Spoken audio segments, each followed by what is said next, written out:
we go. Going live. Lots and lots to talk about tonight.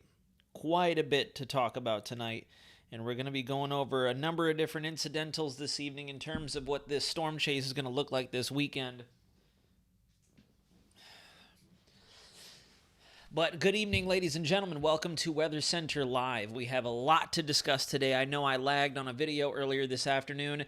There is a reason for it. If I could show you just how many tabs I have open, we're going to go through everything possible, hopefully within an hour's time frame, so I'm not taking up everyone's evening. We'll save that for Saturday and possibly Sunday. That's for sure. But yeah. Not gonna lie, we're gonna start the live stream on a high note. I'll admit I'm hyped.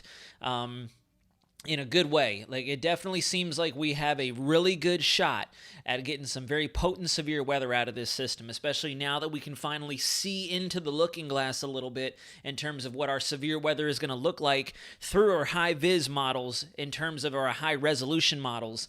I'm going to take you through all those finite parameters and we'll talk about them. I'm just kind of starting off with the big picture for now, because you can already see we're starting to get a little bit of an indication that cyclogenesis is starting to occur. You can see how this swath of cloud cover is wandering off the southeastern tip of Texas, off of Mexico, and you can slowly start to see a very broad area of cyclonic curvature. This is cyclonic curvature, not rotation just yet, but we're already starting to get a little bit of those hints of cyclonic curvature in our upper and mid-level wind flow and our cloud shield here, indicating that something is going to show itself right in through here. So I think this is going to be our prime time spot. I've been seeing some of our models and some of the other weather sources I've been keeping tabs on talking about some kind of development down here. I think it's going to be somewhere where that first X is drawn. I think that's where this thing is going to unveil itself. And we still have some discontinuity in our models. And we'll talk about that as well, looking at it from the big picture, the large scale perspective before zeroing in.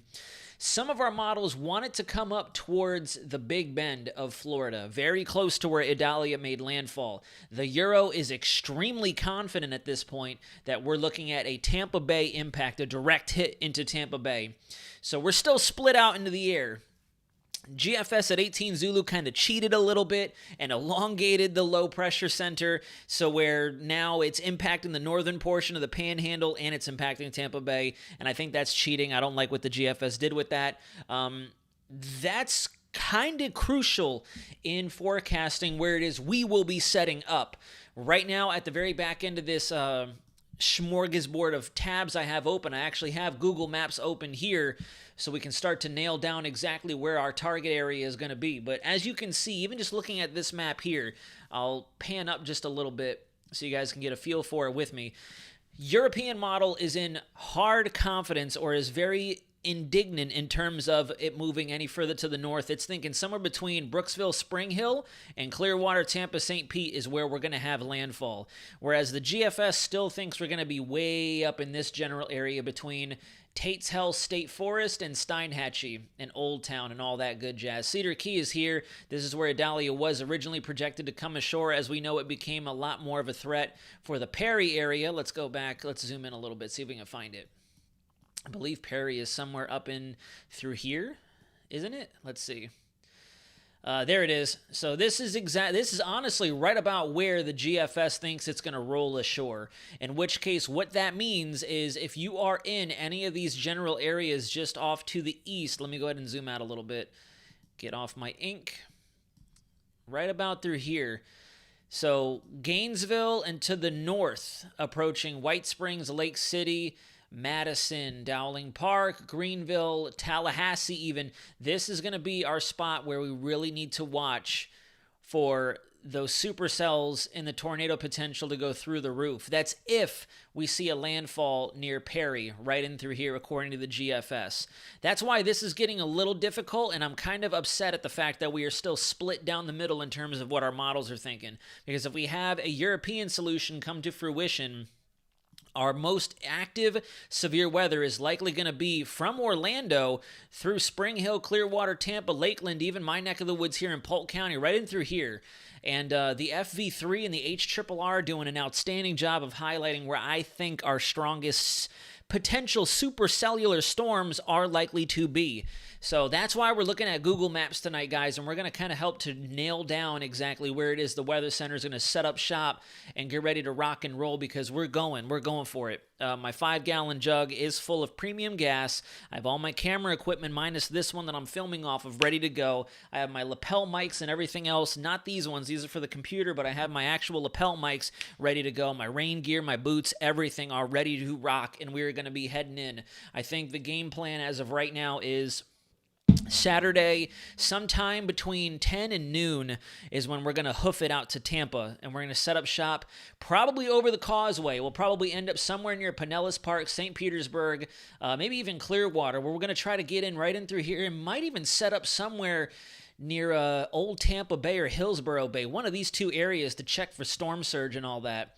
If I'm not mistaken, Mike's weather page is out of or from Oldsmar, and I think he's in this general area as well.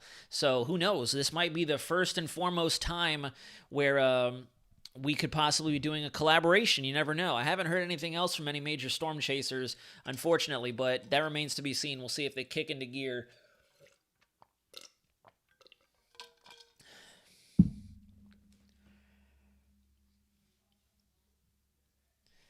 Well, hopefully that's an accurate assessment, PM, because I'm not a fan of how Icon, Canadian, and the GFS give it more of a northern bias, whereas the Euro is very steadfast in its depiction of where this thing is going to go. All right, so let's get in there. Let's start talking. Let's get going with this live stream. Good evening, everybody. We have a lot of folks in here. Going to very quickly go through and try to say hello to everybody. Let's see, who do we got? Milagros, welcome in. Nomad Cat 4, what's up, buddy? I know that the tropical, what was it called? Shucks, I'm trying to remember the name of the website that you had sent me. Tropical something, TSR. Yeah, I see your comment now. TSR has released it. Wanted to talk about that tonight. We might be able to squeeze it in the back end, depending on how fast we can get through all this data. Definitely tracking that. I've read their prediction. I'm very interested to kind of cover that at a later time. Super Charas, welcome in. Scrooge McDuck, what's going on? Carmen, hello there. Good to see you. Let's see who else. Ramesh, hello. DPK, thank you very much for joining. Brooke, good evening. Ethan, Carolyn. Let's see, Kevin, welcome in. PM, welcome. Odell's Legacy, The Hive, Groveland Gal, Weather Warfare. I like that. I like that a lot, actually. Weather Warfare instead of Modern Warfare. We got to make a video game called Weather Warfare. Call of Meteorology, Call of Metcast, or Call of Metcon, Weather Warfare. JJ614, welcome in. Judy, good evening. Welcome, everybody. How close are we? Hello there. The Hive, I'm pretty sure I said hello there, but you want to see the craziest weather? I guarantee it'll be near Temple Terrace or just southwest. I agree, actually. I had just passed by Temple Terrace earlier this morning on my way back from Tampa. But all right, so let's go ahead and look at 18Z GFS. So this is what I was talking about, how the GFS is kind of cheating the game a little bit. So you can see even as early as the start of this panel, this is the initial panel of the GFS. This is 6 hours from now, which is technically going to be valid here in the next couple of hours in relation to when this model forecast came out, if that makes sense. You can already see we're starting to see that precip field, like I told you guys, on the infrared coming together. And then check this out. As we see cyclogenesis, we get a closed low, but then look at what the GFS does here. See how it splits the difference? We have our lowest central pressure down here at 998 headed straight for Tampa Bay, but then you go one more panel forward and look at how it stretches it out, and it tries to kind of disperse the lowest central pressure to where now we have 996 here, but we also don't have a stamp where the other center of circulation is. So I don't really like this depiction. I definitely think that the GFS is doing something dorky here. If I go back to 12 Zulu, it looks a little bit more realistic, where you can see we have a 994 millibar low making landfall in that same general region I showed you guys on the Google Maps overlay or the website a couple seconds ago. But notice how we have a substantial amount of very, very significant onshore flow right through here. And that is what the major concern is right now. Regardless of if it takes as much of a northward track as the GFS is predicting, we're still going to have quite a bit of potential coastal flooding and low-level storm surge with this system because of the orientation of the pressure gradient, the deepening of the pressure in the center of the storm, as well as the fact that we're going to have water water piling up against areas that are geographically prone to seeing that coastal inundation because of like the Tampa Bay area. The water's going to be pushed into those bay areas and, forced inland by the excessive wind speed and the rotation around the southern flank of this storm. So that's GFS. Let me go over to the European model, and you can see as we go through time on the Euro is thinking that we're going to have a slightly weaker storm. Slightly weaker. I don't know. I don't know about the intensity. The Euro has lost my confidence in terms of intensity with its track record during hurricane season. So I do think we're going to have to kind of watch it on a case-by-case basis and double-check exactly what our analysis data shows with this system as it continues to progress through the Gulf, even though we're only going to have, as you can see, maybe a 24 to 36-hour window between when it finally closes off. This is about the 48-hour mark into this 12Z run, and then at 72 hours, we're already over Central Florida.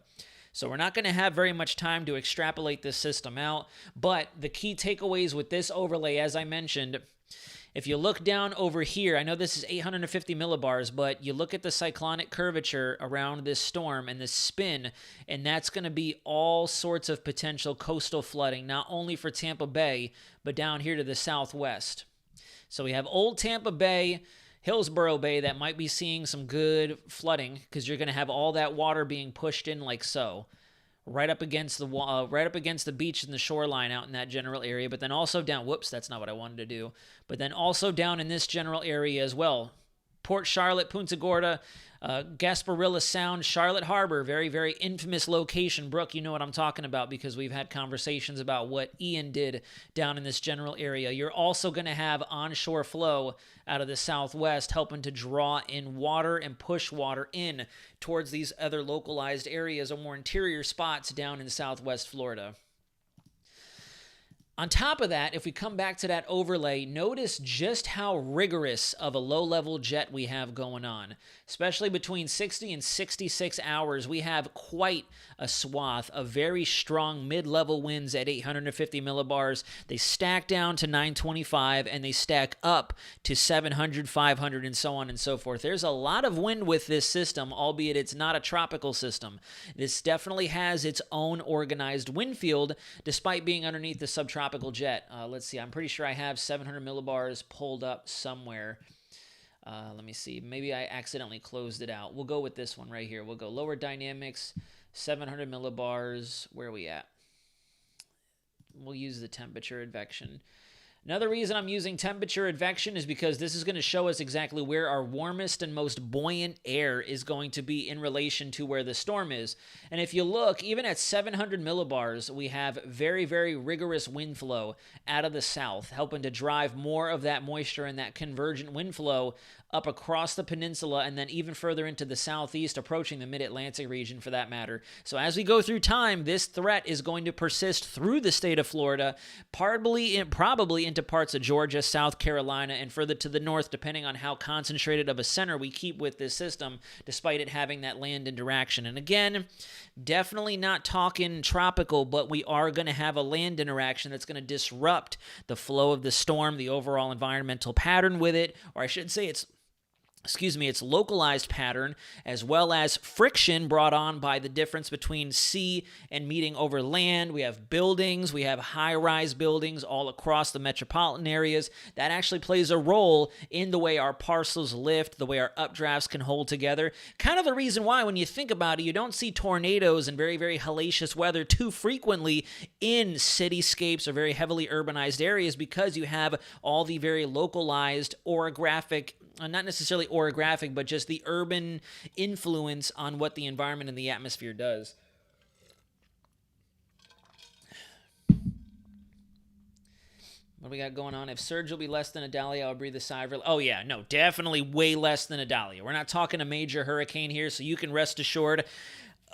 Fortunately, but unfortunately at the same time, we could still very easily witness somewhere between the realm of a 1 to 3 foot storm surge, especially with those winds helping to increase wave heights and try to force a little bit more of that water inland. So regardless, coastal flooding is going to be an issue, but nothing near a major hurricane level of, storm surge. This is nuts. I started a new job at 9 a.m. Saturday. Well, Carmen, you have your rite of passage and your trial by fire in this case with this system rolling in. Also, El Nino is staying put for now. Part far west Pacific is weakening, but that is too far from us when we get impacted with Central and East Pacific the anomalies. Probably next will be a transition year event during the hurricane season. This PM guy is trying to scare y'all. Good luck. Central and South Florida will get 3 to 6 inches of rain at 40 mile per hour, 40, 50 mile per hour gusts. I definitely agree with that. It was super windy in Englewood today. Is that anything to do with what we were expecting? Yes, Brooke. Excellent question. I actually made a video earlier today standing outside in the middle of it, and I forgot to post it on my Instagram page, so I do apologize for that. Nazara, you should check out the National Climate Prediction Center's paper on the El Nino. Oh, absolutely. I would more than definitely love to do that. Heck no, major hurricane ain't about to make landfall. Nah, I agree. Any stalling? Not over us. Not over us. Forget about it. Not over us. It will not be stalling. There were some indications that we could see a stall effect just off the mid-Atlantic coast between Cape Hatteras and parts of Virginia, moving into the extremely southern portion of our southeastern quadrant of the United States. But let's continue on. So that was the GFS. Regardless of what we have happening with the storm, however, this is one critical component that I want to continue to bring and get eyes on is the ML cape, the mixing layer cape, as well as our wind shear, our vertical wind shear component, because this has continued to ebb and flow over the last few days, but no matter what the case may be, I'm noticing a consistent trend of starting in the low levels out of the south or the southeast. When you get into the mid levels, we are out of the southwest, and then some of the earlier models, and even some of the earlier models today for that matter, have more of an easterly component in the upper levels, so we have that clockwise spin as you ascend to the atmosphere, if that makes sense. And the mixing layer, the mixed layer cape, is also going to help to further enhance the lift that we may not see specifically by our surface-based cape. You have SB cape, you have ML cape, and then you have MU cape, which is your most unstable cape. In this case, we're not really going to look at that because we have too many different parameters coming together here that are just going to be forcing lift over the state near the center of this storm and around the storm for that matter. So we don't necessarily need to rely specifically on those severe weather indices. We're going to look at mainly our ML cape, our mixed layer cape, because we are going to have such a turbulent mixing kind of scenario here at all levels of the atmosphere that we don't need to rely solely on surface cape. We're probably going to have too much cloud cover really to tap into our surface cape. So ML cape is going to do the trick, as well as watching what our vorticity does in the mid to upper levels of the atmosphere, which allows me to transition perfectly right over to this next overlay wherever I put it. Where did it go? I have so many tabs open that I'm losing it here. We'll just go ahead and switch over one of these tabs right here. We'll go to 500 millibar vorticity. So you can see that on 500 millibars, this is exactly what we have happening right here, which is why this is kind of a unique event. I won't call it rare. I've been seeing a lot of sources calling this a very rare setup, and it's not rare at all. It really is not rare at all, and I do apologize if that seems very, whoa, why are you blah, blah, blah, but this is not rare. This is El Nino at 110%. This is like Super Saiyan El Nino right here. We were predicting it earlier in the hurricane season between July, August, September, October. I saw a lot of different meteorological sources coming out with their preliminary winter forecasts, and all of the discussions highlighted how there was going to be an increased threat for a wet and rainy southeastern United States, as well as these vigorous storm systems forming and cutting across the lower latitudes, providing Florida and the rest of the southeast with a chance of tornadoes. This is happening. This was what was expected. So I'm not too sure why a lot of folks are out here saying that this is a rare anomaly and we're not used to seeing this. The only reason we're not used to seeing it is because we're not always in an El Nino. And this is a very strong El Nino at that, and this is only going to happen once every several years. And it's on a rotational cycle. Even when we have a weak to moderate El Nino, we aren't going to get aggressive systems like this. So that's why it may seem like a rarity to the community. But I promise you, it's not an extension of hurricane season. This is not something that is very bizarre or coming out of left field, catching us by surprise.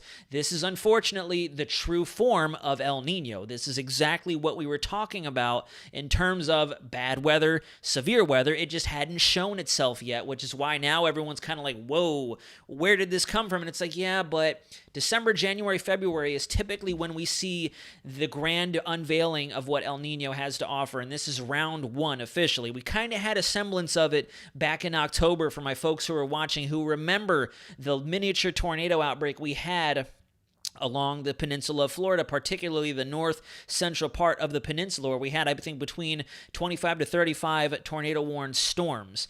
This is a repeat of that. The unfortunate thing is, as I'm showing you here on the Vorticity, we have two different entities colliding. That's why when you look at that, that's an incredible amount of vorticity here. This is all spin in the atmosphere, and this is all upward vertical motion. This is your vorticity advection. And what's happening here is we have a trough in the upper levels that actually looks to try to go almost negatively tilted as it passes through Florida. Starts out somewhat positively tilted back over the southern and central plains. We have our subtropical jet vorticity here that's getting pulled up by that leftover frontal energy. That's true El Niño. This right here is 100%. I want honestly say 150,000% El Niño right here, this low brewing up. What's really going to help to intensify and make things worse is the fact that we have the polar front jet and the subtropical jet colliding at the exact same time. So that's why in a previous video or two I'd mentioned that this is worst case scenario, because we not only have El Niño coming in with a nice right cross, but we have the polar front jet adding to our temperature discontinuity, adding to our dew point discontinuity, or our dew point contrast on either side of not only our surface features, but our upper level features, which is only going to create even more chaos with a nice left hook over the top. So as we go through time here, you can see that we have that vorticity.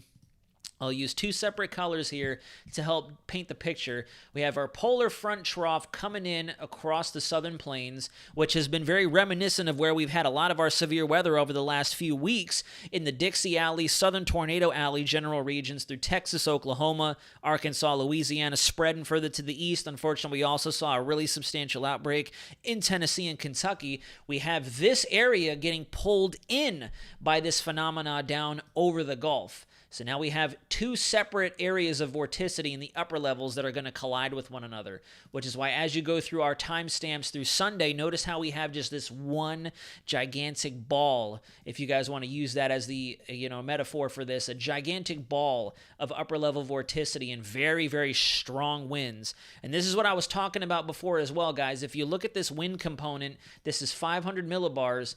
Notice how a large majority of our wind barbs are cutting across the state like so. But if you remember correctly, at 850, we had winds like this. So there you have it. We're looking at a clear delineation between where our wind shear is. Down in the low levels, we have our easterly component. We've had prevailing easterlies all throughout the day today. A lot of you guys have been seeing that there's been 40, sometimes 45 mile per hour gusts in your local area down at ground level. So we have that easterly component. Our mid-level setup is going to start coming out of the south as that rotation comes in. And we also have our prevailing upper level flow coming out of the west. So that's what's going to get these things turning and moving. So very volatile, very dynamic, very hybrid type of setup here. And that's another reason why I have our temperature advection, or our temp advection charts here, because you can see that as we mix in, notice how in the early preliminary stages of this chart, we're starting to see indications of our warm air mixing in. And here comes that prevailing wind flow I had told you guys about. See this easterly component in the low levels, like so? And then up and through this general area, we have another punch of weak cold air coming across the plains, preparing to exit off the Gulf Coast into the Gulf of Mexico. And as I take this a little further through time, notice how the blue and the red shades become a lot more aggressive just as they're passing over Florida. Even at this timestamp right here, 12 Zulu on Sunday, we already have widespread cold air advection occurring with very strong winds at 850 millibars. I'm not necessarily mentioning this because we're going to have cooler weather. I mean, yes, we will have cooler weather after this is all said and done and the dust settles, but we don't ever want that interaction between very, very dense cold air and very, very, we'll say, potent warm air, much less dense, because what that's going to do is just help further increase our mechanical lift. When you think about it from a density standpoint, that cold air is going to act like a rake and scoop that warm air and just kind of chuck it up into the atmosphere. And because it's warm tropical modified air, it's going to have nothing better to do but become more of an updraft-like feature, i.e. a thunderstorm, as it ascends the atmosphere and then bomb out in the form of rain, hellacious thunderstorms. You bring the shear component in and the cape involved, you're going to have rotation with these. All right, so we can finally start digging in to our high-res model data. They don't go out too far, but they go out far enough for us to finally get a bit of a feeling of what our radar is going to look like and where it is we need to pay close attention to. So this is going to be our FV3, our mesoscale FV3 high-res model. This goes out 60 hours, and you can see as that system gets going, we're already going to have really good thunderstorm activity wrapped up in its center of circulation. And according to the FV3, we could start to see impacts as early as Saturday morning. And the reason I say Saturday morning is because if you take a look, got to remember the different wind components. I know this isn't a test or anything like that, but if you guys remember as I brief, easterly component, we have that onshore flow coming out of the east, and I'm noticing this as well looking at our radar models because we have this rotation out here, this cyclone, the cyclonic curvature around our low. And if you notice, look at what I'm kind of trying to hint at here. With that very aggressive onshore flow that's given us our winds now, not only are we going to have a tightening gradient of wind flow over the state that's only going to make matters worse. Our sustained winds are just going to continue to go up, up, up, up, up. They're not going to subside. We might see a little bit of a decrease overnight as what's called an inversion sets up to where we get colder at the surface than we are above it. Once that inversion becomes uncapped, that's where we have things like momentum transfer and the mixing of the winds in the mid to upper levels mixing down to the surface where we can feel them and realize them. But on top of that easterly flow and that gradient, that pressure gradient between high pressure over the Atlantic and this lowering pressure in the Gulf, that's going to increase our sustained wind threat. We're also going to see what would almost be a not a mechanical, but a pseudo, we can say a sea breeze setup over the state because we're going to have our easterly winds here and then our southwesterly winds here. And that's why I do think with all that maritime tropical air, that modified air that's over the state, watch how as we go into Saturday morning, we get thunderstorm flare-ups over the peninsula. See that? Right about there. We start seeing flare-ups of storms in central Florida. And the main event hasn't even made it into Florida yet, but we just have that convergent wind flow right there to where we're already going to start seeing that inundation of rainfall and that it only gets worse from there. And just looking at this, looking at what the FV3 is thinking, and at least in this 12 Zulu run from earlier today, this is where it's going to be prime time for tornadoes, at least inland, at least until the rest of this low pressure, right about out through here, can continue to get closer to the state. But at least where we can see them, and during the daytime, we are going to have a threat across southwest and western Florida, particularly Tampa Bay. So that's why I'm thinking, at least initially, until we get a little more data in tomorrow, I'm probably going to hike it out from the Haines City, Winter Haven area and set up shop somewhere in here and then just kind of wait and see until our wind field begins to expand or begins to roll in, how much of a surge effect we begin to see, and then possibly based on what the radar is looking like, either hoof it down to the south, closer to Sarasota, maybe get down towards the Fort Myers, Port Charlotte, Inglewood area, maybe, but it looks like in general, I'll go ahead and use my red ink and kind of expand the marker. This looks like where we could see a large majority of our initial tornadic potential. And then it's only going to spread further inland as that system gets closer. The only reason I'm targeting this right now is if there is any rotation in these thunderstorms, and if we do get any kind of supercellular modification out of them, we're going to be able to see them during the daytime, and this is more than likely the quadrant where we'll have to watch out for those tornado-warned storms, whether they be by observers or radar indicated. All right. And it goes without saying, I had this pulled up very briefly just to kind of show you guys, we're going to have very, very aggressive dew points. So you can see that even though where we stand right now, this is going into tomorrow morning. This is where we sit right now, 0Z Friday. This is Thursday night, kind of where we're kicking it right now. We're still under our modified polar air. But as this system gets going, notice how our dew points really begin to go up to where we're just about at that 70 or 67 to 70 degree Fahrenheit threshold. So we're going to be in some bona fide maritime tropical air, very buoyant air to get these thunderstorms going. And if you look as well, I love this wind field too because it might be a little difficult for you guys to spot, but I'll try to draw it or streamline it as best as I can. If you look in the wind flow, whoops, I don't want that big of an ink. Here we go. We'll use a smaller ink as a matter of fact, and I'll use a color that's going to stand out. I'll just use black. if you look at these wind barbs and you try to streamline it, you can see that we have a lot of confluent flow over the state of Florida and over this general area. And what I'm doing here, I know it looks very silly. It doesn't seem like I'm really doing anything besides tracing these random lines. But what I'm doing here, and I learned a lot about this during my time in Air Force weather, is I'm streamlining the winds, and it helps to identify your areas of diffluence, where the air is spreading apart, and your areas of confluence. And right now what I'm highlighting are all these key areas of confluent wind flow, where this is only going to help to accelerate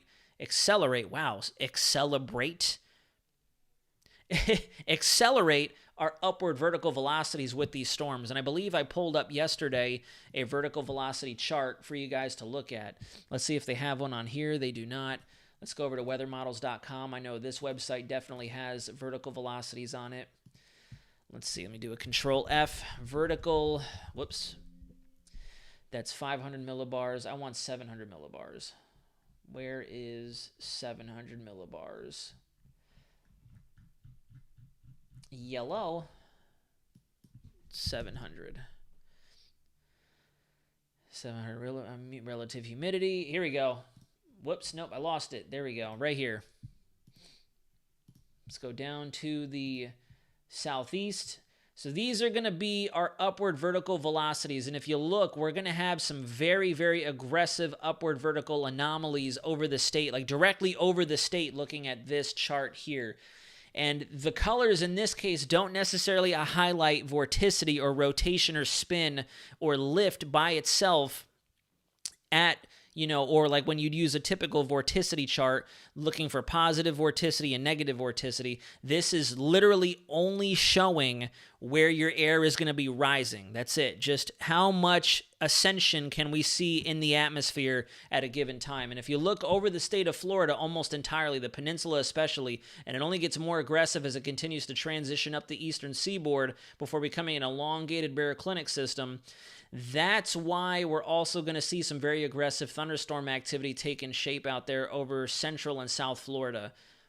In fact, even just looking at this, if you look right about here, where I drew on that Google Maps overlay, you can see where our most aggressive upward vertical motion is likely to be Tampa, St. Pete, down maybe just further to the south of Punta Gorda, Fort Myers. Even just below that, we could see some stuff near the Miami, Fort Lauderdale area, into the Keys, some waterspout action.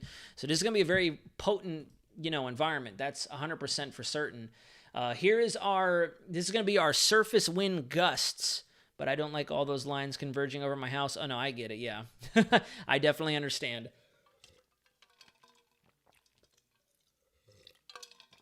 Yes, Kevin, water spouts, most definitely. Definitely, most definitely. And I think a $5 donation. Who was that?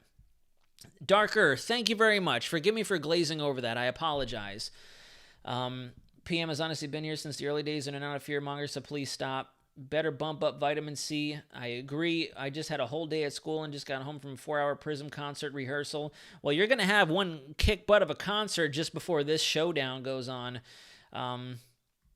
Let's see. Don't think this is going to be a hurricane, y'all. Subtropical event, maybe. Yeah, I agree. If anyone out there mentions Vince or mentions tropical or anything like that, I feel really bad saying this. This is very aggressive on my behalf, but ignore it. That's not what's happening here. Definitely not what's happening here. Totally different setup. And if I could boil it down and make it as simple to understand, this is an El Niño storm system. This is a low rider system that we've identified in the past on this channel, just times 20, unfortunately. For my Dragon Ball Z fans out there, it's using Kaioken going Super Saiyan on us. And that's why we have all this severe weather unfolding, because we actually have an organized El Niño system. I've actually done the research, and I found a number of different archived satellite images to show that during really strong El Niño seasons, particularly in the wintertime, you'll see these systems move through this general geographic space on North America or in the United States and the Gulf, for that matter, like clockwork. They'll just keep going again and again and again because of the placement of our jet streams. So this is going to be our surface wind gust chart. And the reason I bring this up is, once again, we have our high-vis models or our high-res models working for us here. We can finally see far enough into the future with them, despite them only going 48 to 60 hours out. And I want to lean in Let me go ahead and we'll go back to the animator beginning because I want to show you guys.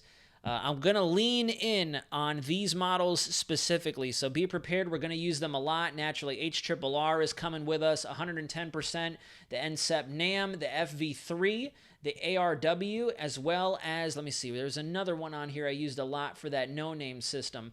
NSSL isn't too bad.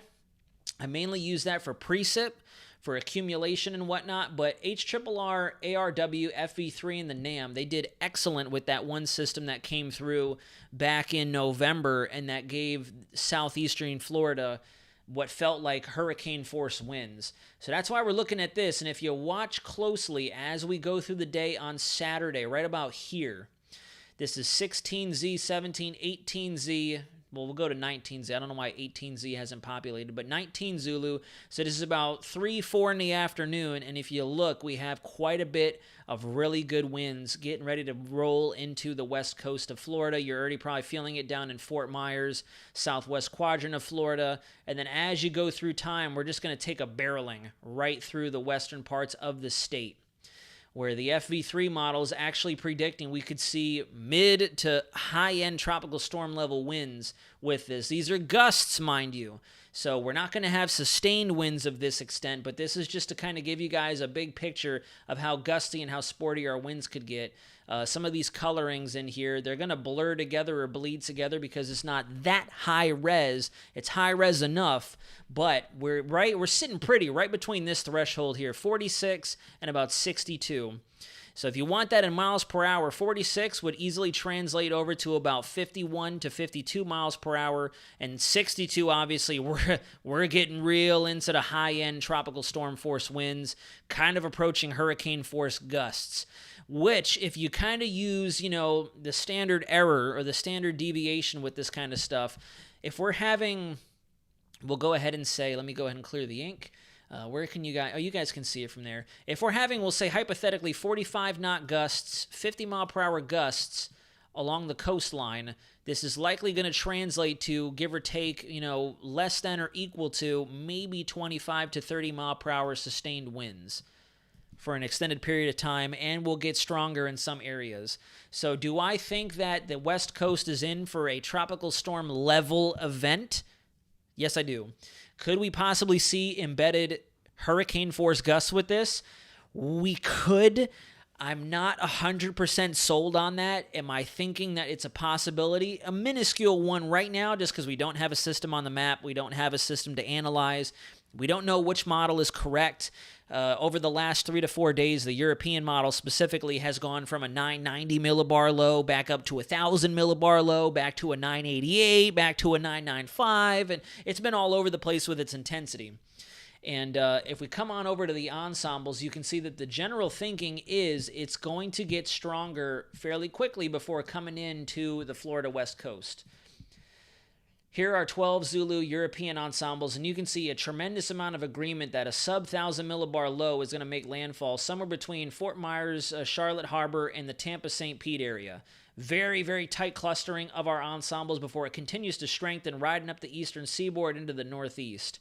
So everybody in the eastern United States is going to feel this bad boy for sure. We're going to get the brunt of it first as it comes off of the Gulf.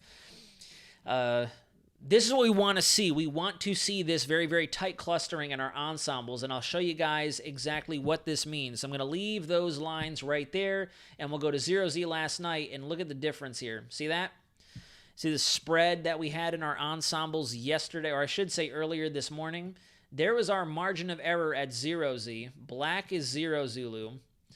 And then the pink that I have drawn there is our agreement at 12 Zulu. And notice how our Euro model specifically is becoming a lot more condensed in its overall thinking of where this system is going to track. That's a good thing. We don't really see that with a lot of our other models right now. So the Euro is definitely picking up on something to develop this confidence in all of its ensemble members that this is probably going to be a due West Florida event. Not necessarily too far to the north, might be a little further to the south of Tampa Bay. The further to the north we see this system move, the worse the storm surge and the wave heights and the swells are going to be, and we could see more coastal inundation further up to the north along the west coast of the Florida Peninsula. Let's see. Currently a marginal or level 1 risk of severe weather. Not sure about tornado risk. We can go ahead and explore that on SPC, but I do think they're going to elevate it. At least they should elevate it. They really should elevate it, and I'm a firm believer in that based off of what I'm seeing. To be honest, I'd rather it be a tropical storm than this. I don't like the tornado threats. You can't run and hide from a tornado. I agree, Judy, but at the same time, the one thing we have going for us and not going for us with this system is because it's cold core, could have some subtropical characteristics to it, and it's more so baroclinic than it is tropical.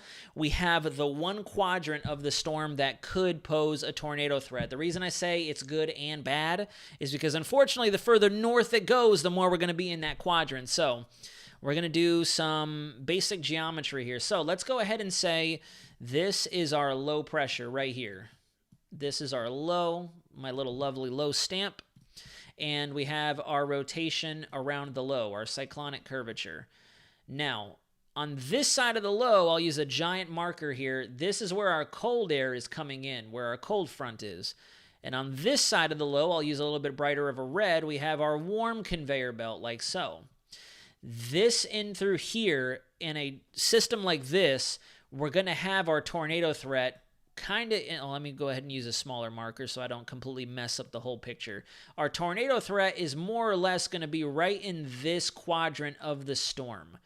It's kind of like the leading edge where we have that really good air mass interaction, that forcing of our cold and warm interaction, and our rising buoyant air out ahead of it as that warm sector continues to pull from our equatorial or our tropical regions. Granted, it's not always going to be equatorial or tropical air because obviously we get low pressure systems everywhere, and they're only going to have so much warm and so much cold air depending on the time of year, the source region, etc.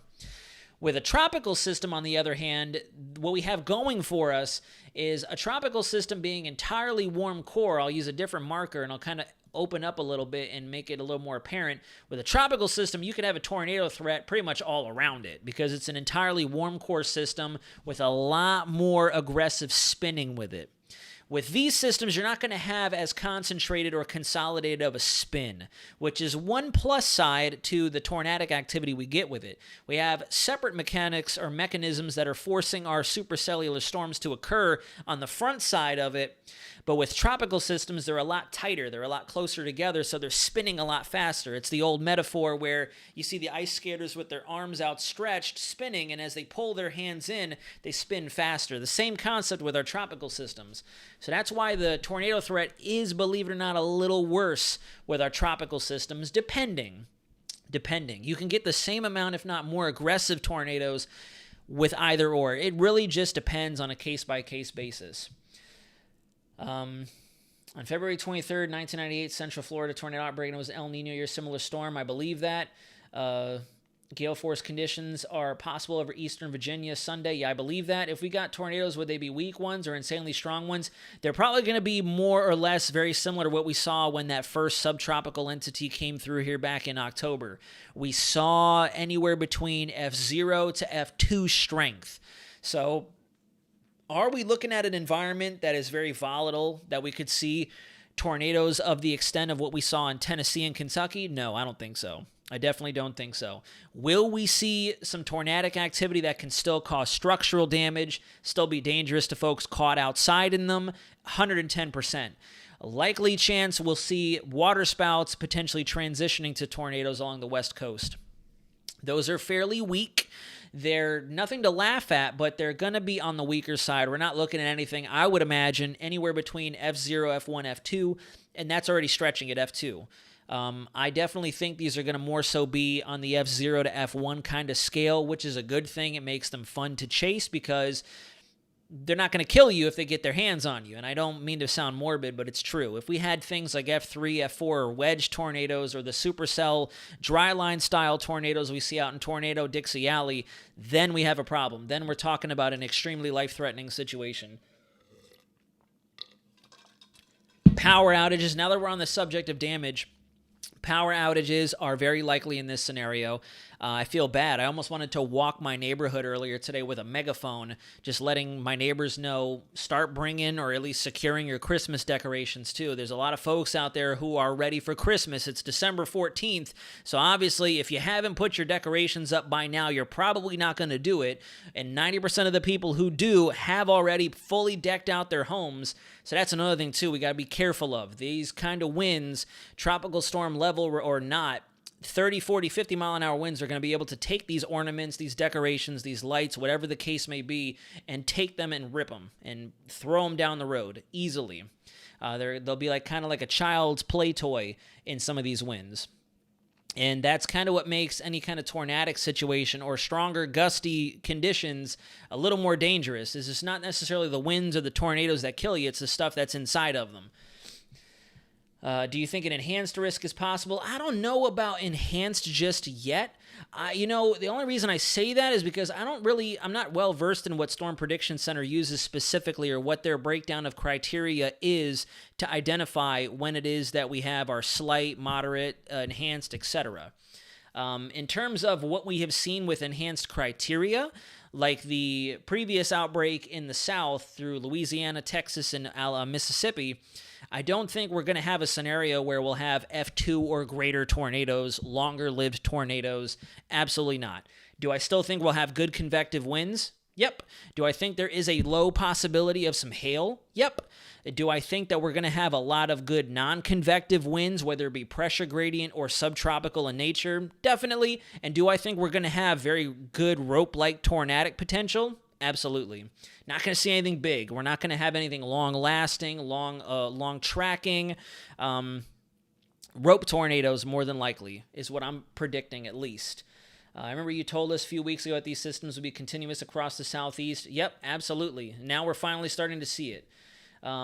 Everyone should take shelter if the risk of tornadoes is very high. They should. And when we say take shelter, guys, we mainly mean just hunker down in your homes.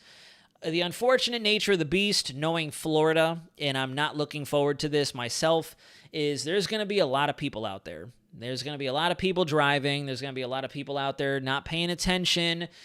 We have quite a bit of folks in the stream tonight, but this is maybe like one sliver. This is probably 0.00001 of the population in Florida.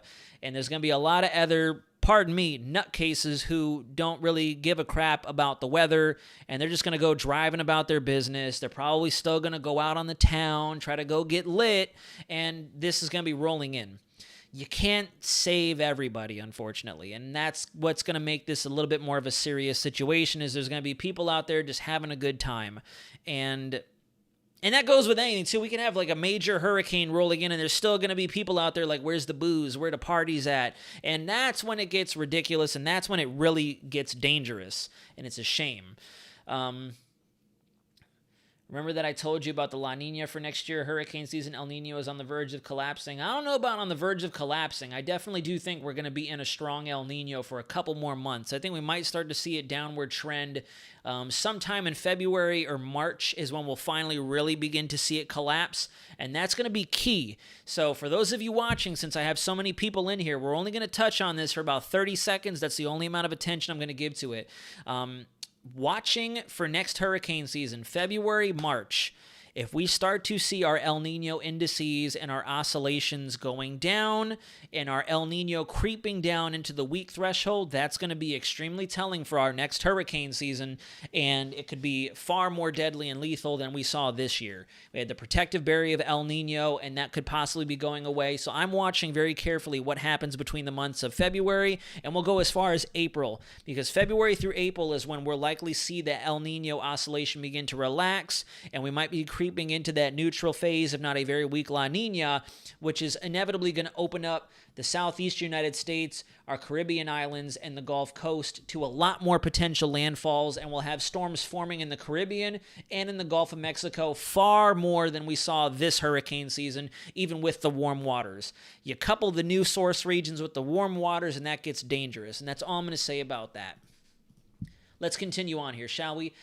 This is HRRR. HRRR is singing the same tune as the FV3 model. This goes out 48 hours, but if you look, we're starting to see that increase in thunderstorm coverage as our convergence or our confluence builds over the central and southwest portions of the peninsula.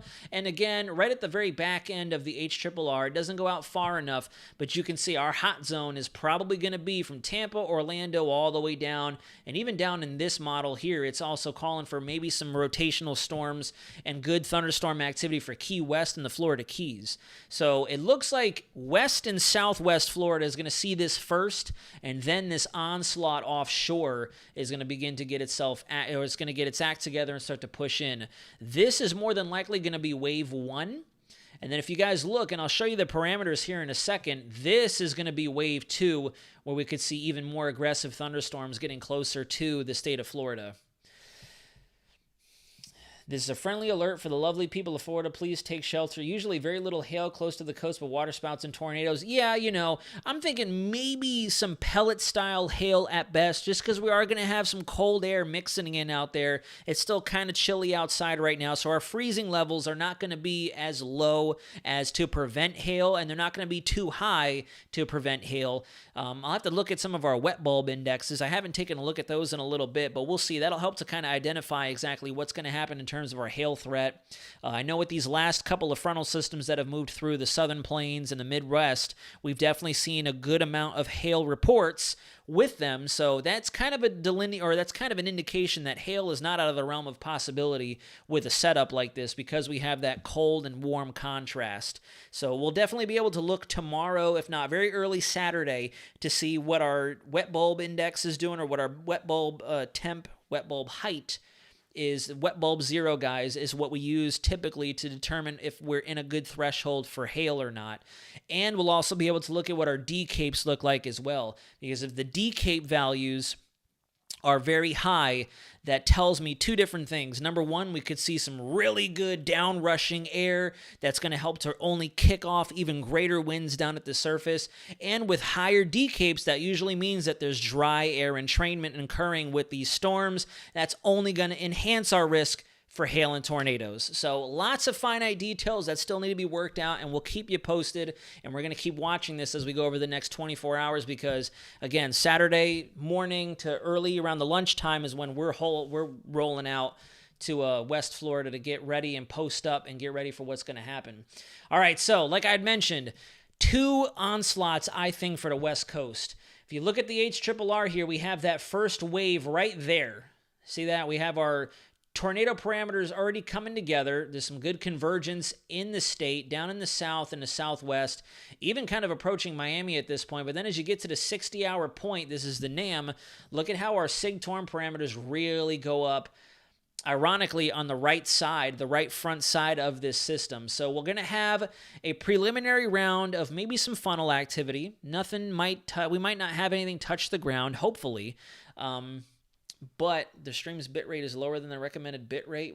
What just happened? Why am I lagging? I do see that I am lagging. I don't know why.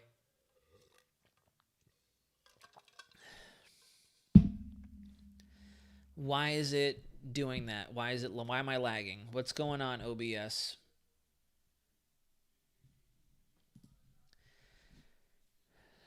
I don't understand why we're lagging, guys, and I do apologize.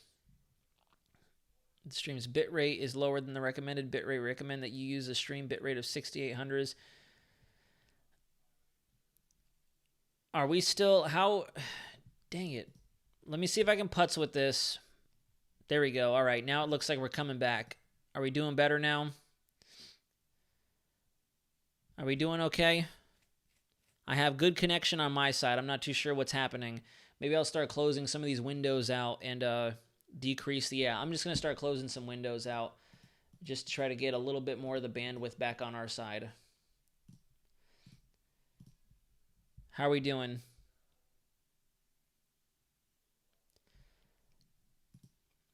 We looking good okay now? Is it coming back? It looks like on my side I can see myself moving on the camera a little bit more coherently, so I would imagine that we're back.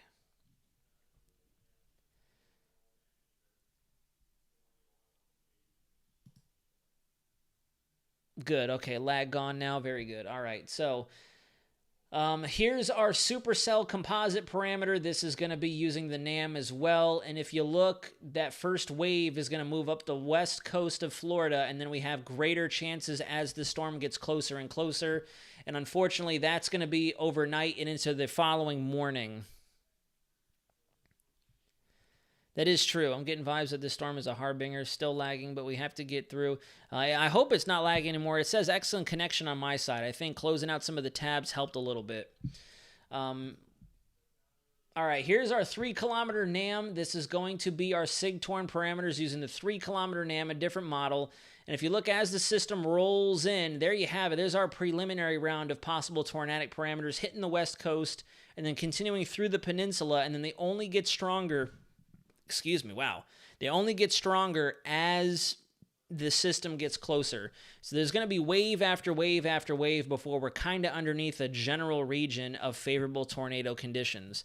And then from there, it's only a matter of kind of identifying on radar in real time exactly what it is that's going to drop a potential funnel. Now what we're looking at here are going to be different levels of helicity, or how much spinning we can get in these thunderstorms. And honestly, guys, the helicity is definitely going to be there. You can see as we get closer, look at the helicity index over the west coast and moving to the north with that center of circulation, a closed low. Same thing with our 1-kilometer helicity. Same thing. Really good rotation possible in these storms because of the mixing that we're going to get at all levels of the atmosphere around the center, and with our opposing wind flow brought on by that high pressure off the coastline. And just to give you a bit of a better glance at what I'm talking about, I'll go back to tropical tidbits and we'll step out a little bit. We'll go to the North Atlantic. Now, I know technically we only want to use this. Well, we don't only want to, but we only usually use this for hurricane season. But this is what I'm talking about. So pressure gradient wind event for certain. Here's our old frontal boundary right through here. You guys can see it a mile away. And then we have our bad boy forming up in the west-southwest Gulf of Mexico.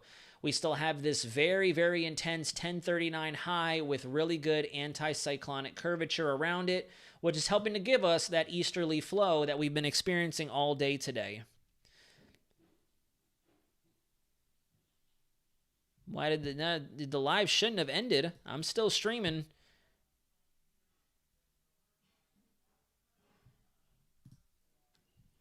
What the heck is happening, YouTube? This is not the time to do this.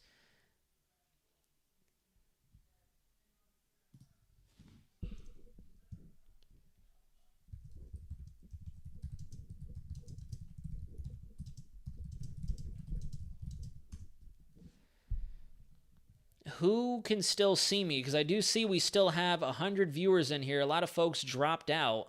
It still says I'm streaming. So I'm not too sure what's happening. Did YouTube hit you guys with a rant? Oh, no, it definitely did stop. It definitely did stop for some reason. Why did it stop? Because I do see the time at 56:57. It's stuck. What a shame.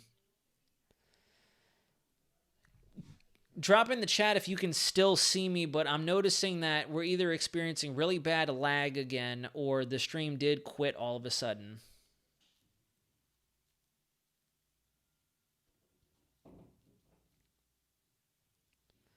I don't understand. This is so weird. I don't like the way YouTube is behaving tonight.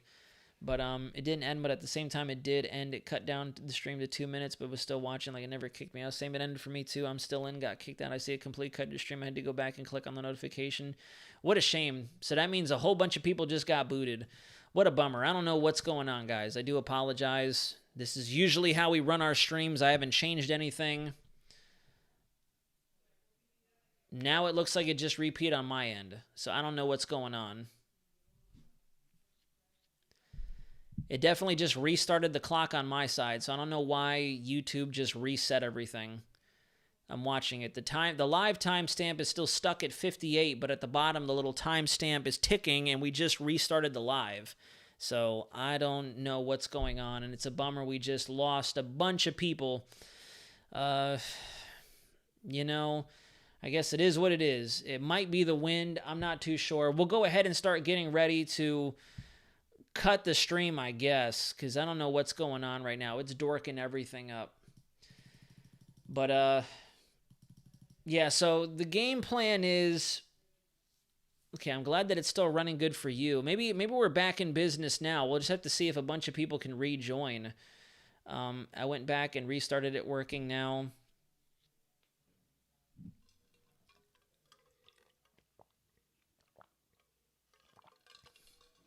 Yes, April, that is correct. And it's thanks to the Coriolis effect and the angulation of the Earth's surface as a sphere. They want to kind of boomerang up like this. If you could visualize the weird kind of future is now thing that I'm doing. Yeah, I don't know what's going on, why it's blasting me like this. It's very weird. I'm going to skip this. And I see the ad thing in the bottom. I skipped it. There we go. Boom. Skip that ad. Get the heck out of here. All right. Well, as long as we have some folks in here, we'll continue to roll, and then we'll start getting ready to wrap up as we hit the hour mark. But that's why this pressure gradient wind event is just going to get even worse. Let's go down a little bit closer now. So we have our high pressure gradient, or I should say the winds around our high here, rotating around like so. And then we have our winds around our low beginning to expedite and accelerate as this system begins to move. And so what's going to end up happening is, regardless of the intensity of the storm, we have such a good pressure gradient right in through here that the winds across the state of Florida are going to accelerate regardless of how strong the storm gets. The stronger it does get, the worse it's going to be, because that gradient force is only going to continue to tighten, and we're going to have such differing pressures on either side. It's going to just mess things up.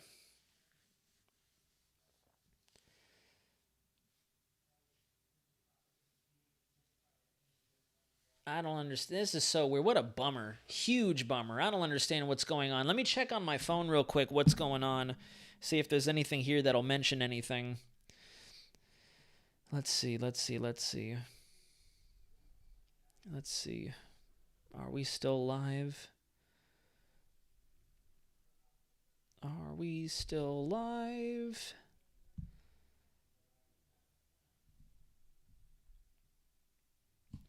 I'm going to do is I'm going to open up a random public YouTube and see if I can join my own live stream using a guest account or whatever. Let's see. That'll tell us one way or another. To answer your question, though, about the Carolinas, Carolinas are going to see very similar impacts to what Florida is going to see, and it could even be worse along the coastline because of the fact that we have a strengthening system riding up the east seaboard.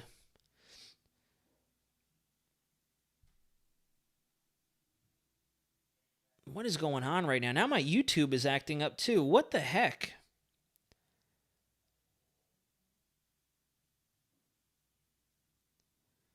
All right, let's see.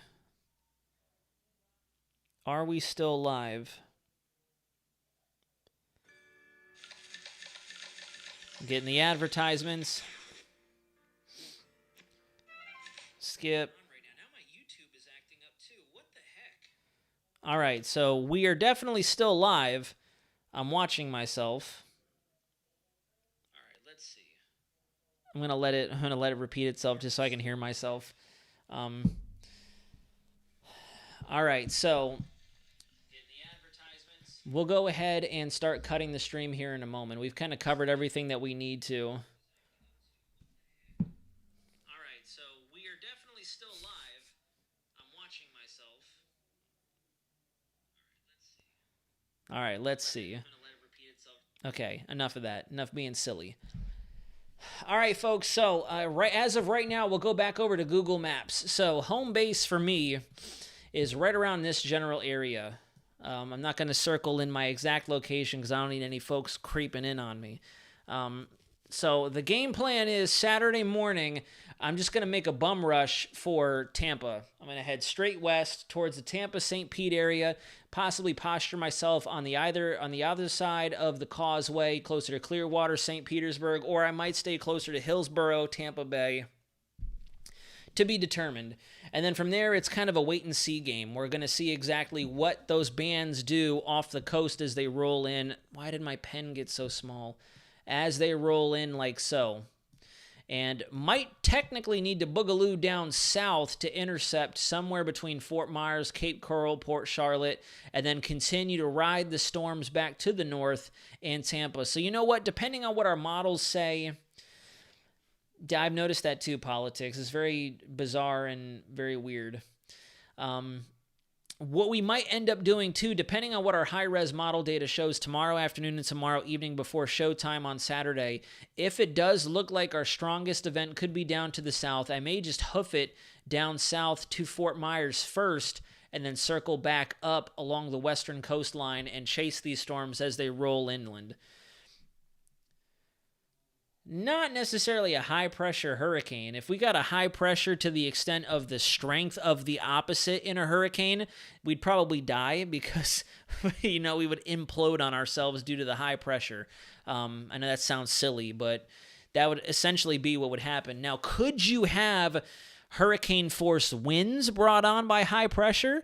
Not by the high pressure specifically, but kind of like what we were discussing here a second ago, the pressure differences between these synoptic scale features. A very strong, we'll say like hypothetically a 1040, 1050 high versus a 970 millibar low. That wind field, that pressure field around the two, since we have high pressure here, very tightly packed air going rapidly into very loosely packed air, that's where you get your winds. And that's kind of what's going to help to expedite how much wind we see across the state of Florida with this event, because we have a really good polar high to the north. I haven't looked at messages just yet. I apologize. I will after this. Honk if you drive through Northport down 41. Okay. Yes, Lord willing, I will be streaming the Storm Chase. My goal, and I'm really excited to finally be able to do this with you guys, is I'm going to bring this camera that I'm shooting off of, and I have my Canon T6 camera. I believe it's still in my closet here. I'm going to bring that too. I'm going to bring my cell phone, obviously, and I'm going to use all three different devices to record different footage. And what I want to test out after this stream is done, as a matter of fact, is I want to see if I can bring some of these studio lights that I use as well to light my actual set with me, pack it in, and see if I can use my portable charger, my portable battery, to power these lights in the event that we are chasing at night and I'm filming coverage in the dark, especially if there is a power outage. So we'll see what happens exactly. But that's the name of the game. Depending on what happens here, I may start in this area, head down, and then we'll circle back up. That might be the game plan. So right now, based off of our preliminary look at our high-res models, this is going to be our area of chase right in through here. I'm probably not going to go all the way down to Boca, West Palm. I know that there were some indications that there could be a good tornado potential down there, but I got to narrow down the margin of error. I can't just go road tripping across the state, as much fun as that would be. But I'm probably, just looking at what we're seeing here. Let's go back to one of the other models. In fact, we should have the 0Z of the HRRR coming in now. Let's see. Aha! All right, here we go. Let's see. So 0Z of the HRRR, taking it out. Actually, this is a little different. This is definitely a little different. This actually shows, this is very different from what we saw at 18 Zulu. Yeah, see, this shows southwest and western Florida. See, this is exactly why I want to make sure that we are bullseyeing this as precisely as we can. Because now looking at 0Z, it's almost showing a completely different picture, showing that Tampa could get some storms middle of the day on Saturday, and they're going to start down towards Miami and Palm Beach. And then from there, once this can start making its way towards the coastline, that's when things are really going to go downhill. So regardless, we're still going to want to be somewhere in this general quadrant. So from Tampa down to Fort Myers, might even be able to see exactly what happens early on Saturday. Let's go back in time, get a little bit more of a feel for the timing on this right there. This is 16:15Z. So this is about 11 o'clock in the morning. So yeah. So when I wake up in the morning, I'll be able to see exactly what happens as the sun rises, if we're getting that southeasterly flow across the state, and that'll kind of make a determination if I'm going to head south or if I'm going to head west. So tomorrow evening will be the final countdown to more or less map out what it is I'm going to do and what routes I'm going to take. Thank you very much for the good luck wishes. Will the solar storm affect streaming on Saturday? X8CME solar storm headed our way? Oh, I hope not. That's an excellent question, though. I'm chasing the northern mountains of North Carolina. Heck yeah, Brandon, go after it. Get after it, especially powerful low pressures. Pilot not enough here. Okay, cool, thanks. Ethan, try exiting, then re-click the live stream if you're on a mobile. Close YouTube window, then re-click. How will you chase that strong line? All the tornadoes will be heavily rain-wrapped, won't they? Not necessarily. Not necessarily. And, you know, usually when you have your rotating storms, it's going to be a matter of where your core is. So I'll do another little doodle for you guys. So typically when we have a rotating storm, we're going to have the core of the storm, and then we'll have where the funnel is likely to take shape. And this is usually what a rotating storm looks like. And most of the time, your twister is going to happen somewhere in this general region. And if you guys have ever watched Twister in the day, back in the day, this is your core right here. And what they like to say is they're going to punch the core, and they're going to drive through the core of the storm and then get out on the back end of it as it's moving in whatever direction it is. So if you can approach a storm along the backside or wherever you are in relation to that vorticity with it, you'll avoid a lot of the significant wind, rain, hail, and be able to see the tornado. If it is unfortunately rain-wrapped, that usually happens along the leading edge of a squall line. And even then, sometimes you can see those funnels break free because you'll have this kind of appearance in your squall line, and these are going to be where your rotations are. So they'll be on the leading edge of it just before you hit that heavy rainfall. Ethan's back. He made it. He made it back in. So very interesting that the 0Z HRRR is now looking like, what does the SIG Torn look like? Are we actually seeing tornadoes this early now? Yeah, possibility. HRRR still has the greatest chance for tornadoes headed straight for the west coast, so we might not have to leave as early on Saturday as initially anticipated from the way it looks. Let's see if the FV3 updated. Let's go. We'll just go Florida. We'll just zoom in close to Florida and see. Simulated radar, 0Z. All right, 0Z. You know, 0Z is populating. It's not in just yet. Not in just yet. It's still populating. How far out does this go? This goes 60 hours out. Oh, pardon me. Wow, I apologize. You see, so the FV3 is definitely thinking that we're going to see all that stuff hurled up the west coast. So now we have splitting amongst the models. That's where it's going to get tricky. It's going to get very tricky. What else can I look at to try to narrow this down a little bit more? ARW, is this going to have anything with it? Simulated radar. Let's see if this 0Z is coming. Nope, not yet. This goes out 48 hours. This is also thinking that storms are going to get hurled towards the west coast, possibly come in towards the Palm Beach, Miami area.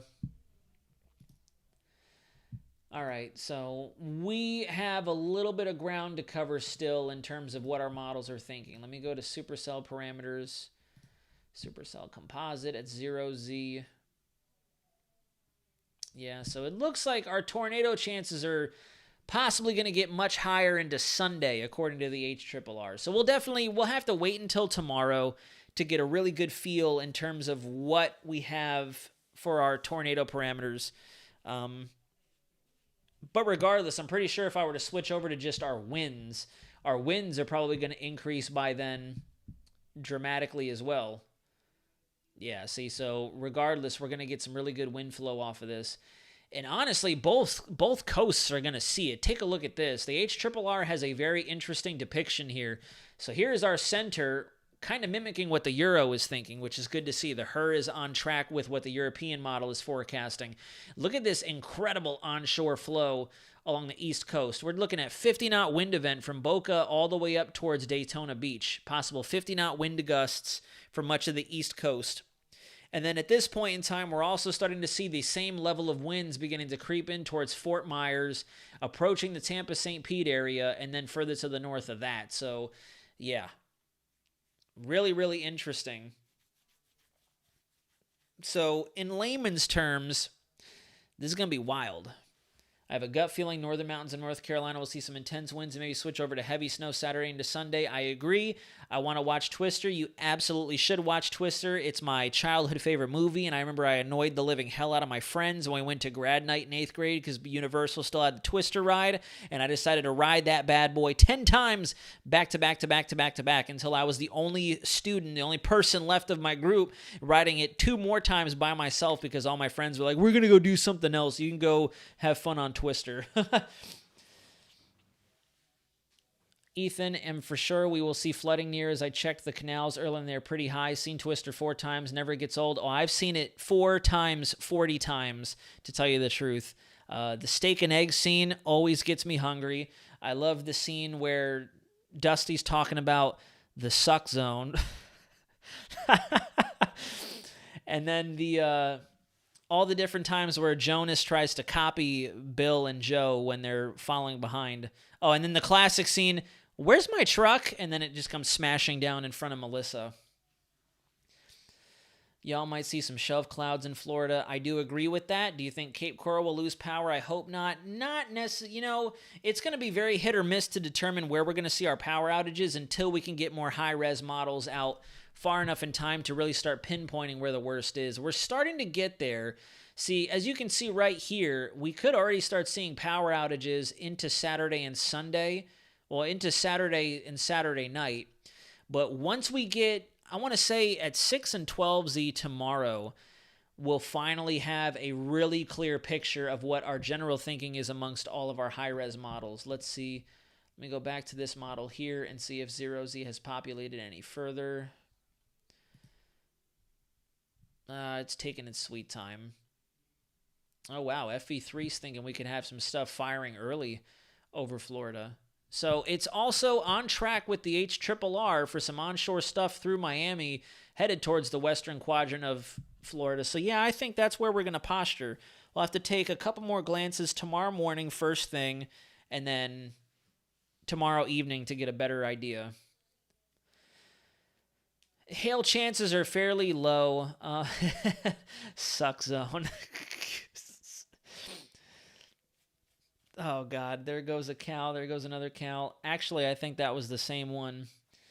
She's a reproductive therapist.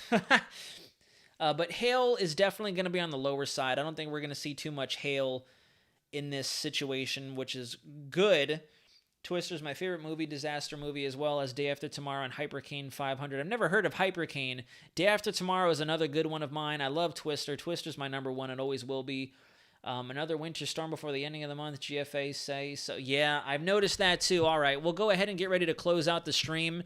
We already know what the game plan is for tomorrow. We have to wait a little bit longer to get an idea of what the chase zone is going to look like, but I've noticed long-range GFS has been showing this a little bit. So you have that first storm roll through, and then check this out. Or actually, it doesn't really show it as much. I think it was 12 Zulu where we see another little something get going. Yeah, there we go. 12Z has another Gulf low, El Niño low beginning to kick off towards the back end of it. Right there. So we'll see. I definitely don't doubt it. I definitely don't doubt we can get another one.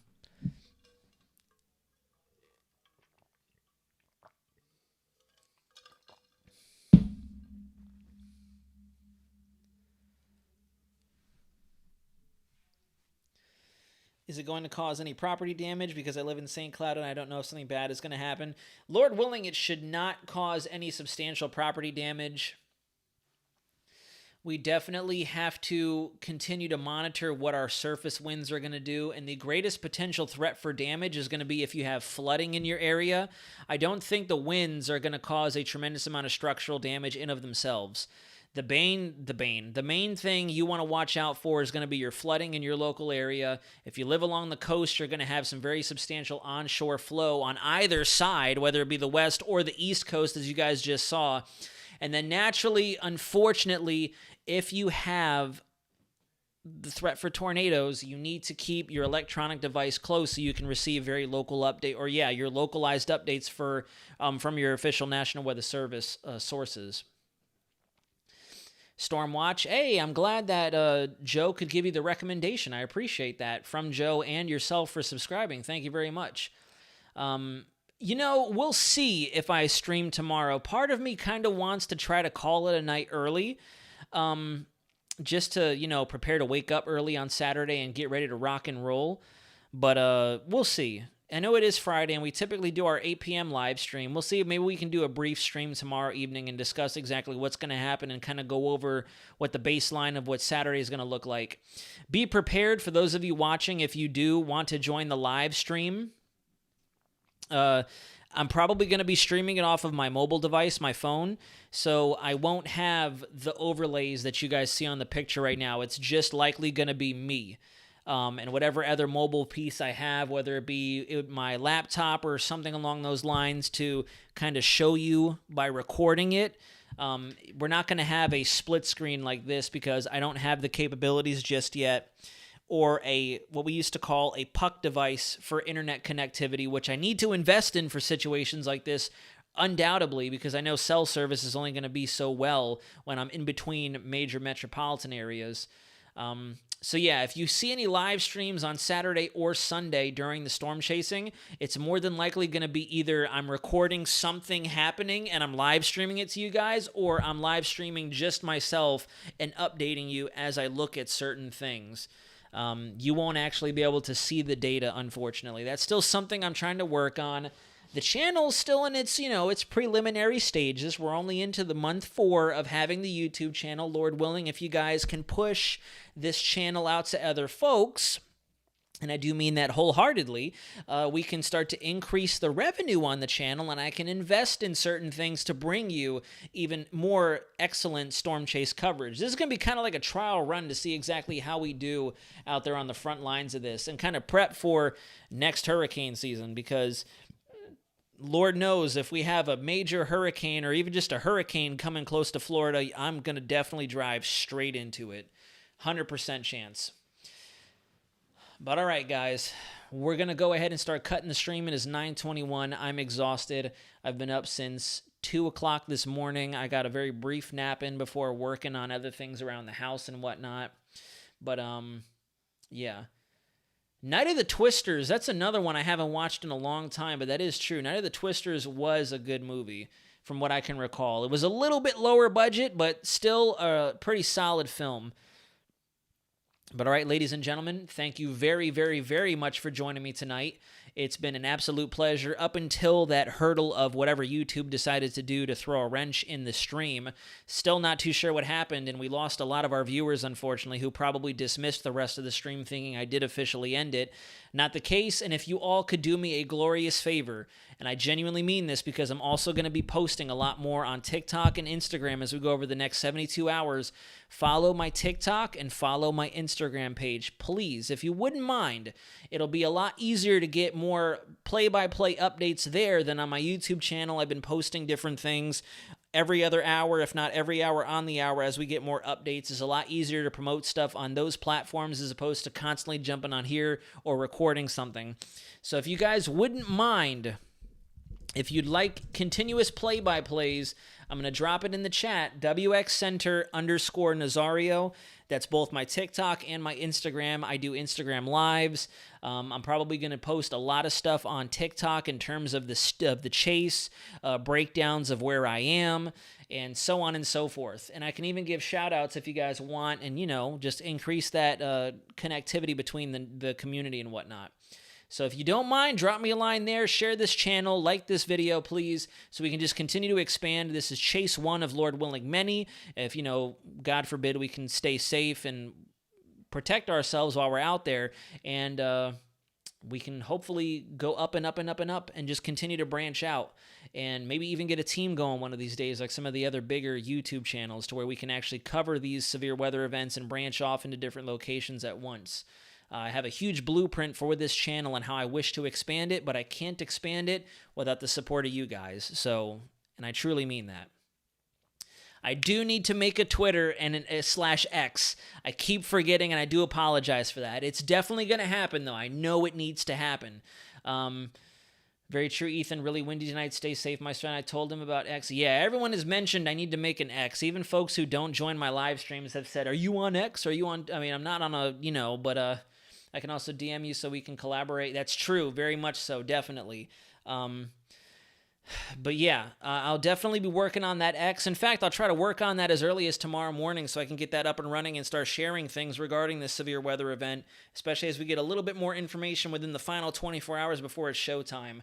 But if you go on my Instagram, you'll see the story updates. I have my gas canister ready to rock. I'm going to start packing my storm chasing gear tonight into tomorrow, and then we'll see what happens. But all right, folks.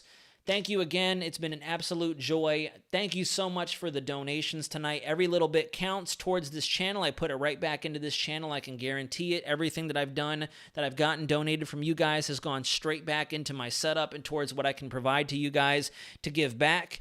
Tomorrow is definitely going to be a very pivotal day in terms of what our weather data says. We'll have to see exactly what happens and what our models say at that point in time, because from the way it looks, yeah, even the icon is still split in terms of where the main event is going to happen. But confidence is growing. It's going to be a West Florida kind of situation, and we'll go from there. But I want you to do a live in the Caribbean in the winter season, please. Do you mean like go down to the Caribbean or do a live talking about the Caribbean? Because that'll definitely happen when situations start to unfold for sure.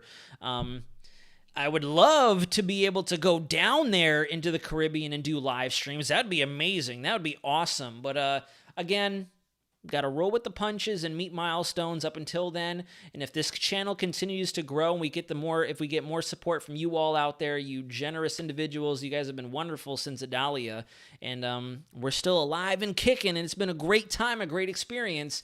We can make those things happen. I am more than willing to entertain whatever you guys bring to the table. If you have suggestions, ideas, plans, please propose them. I am not against them. I'm with you guys. We're all building this together.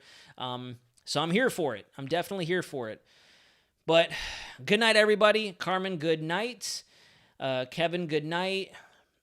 Ethan, we will talk very soon. Judy, thank you very much for following. Everybody, have a good rest of your evening. April, good night. Let us know if there's any changes to this forecast. Absolutely. We'll talk again tomorrow. Thank you all again for joining. Please share this video. Thank you for taking some time out of your Thursday evening to come back and talk. I know I postponed it from yesterday. DPK, thank you tremendously for the extra $5 donation. I truly, truly appreciate that. Once again, going right back into this channel. In fact, that little bit of chat revenue that we've earned tonight is just going to go right into the gas tank of that car as we're in the middle of storm chasing. So definitely reciprocate with you guys. But I say it too much. Maybe I don't say it enough. But thanks again for your generous support. It's always a pleasure, guys. Can't do this without you. I mean, I could, but I'd be talking to myself, and what fun is that? I'd just look insane. So we'll see you again soon, and I'm definitely taking you along for the chase on Saturday and into Sunday. But until next time, this is Weather Center Nazario, signing out.